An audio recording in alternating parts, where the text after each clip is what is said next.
ए गोरी सुन ना ओटे सास तुहारा बिना मनवा न लागे। का हो पिया जी? कहबू न देखा इतना प्यार काहे जागे?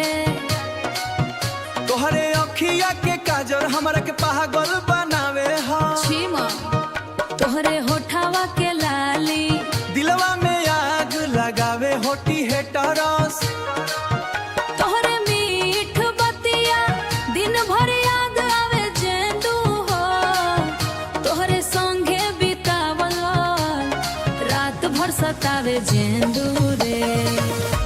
पिया जी दिलवा ले गइले हमरा के अपना बना गइले।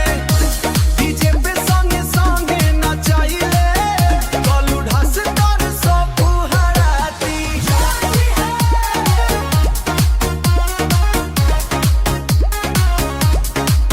पूरा गाँव हिला गइले।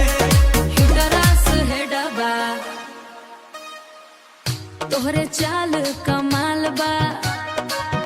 जैसे हिरनी चले बा तोहरा पीछे जानू पूरा शहर डोले सुबर। तोहरे प्यार में सजना हम तो खो गइल बनी जा हो। अब तो तोहरे खातिर पागल होइल बानी कहता रे। पिया जी दिलवा ले गइले हमरा के अपना बना गइले। डीजे पे संगे संगे नचाइले गलू ढस तर सो पुहराती।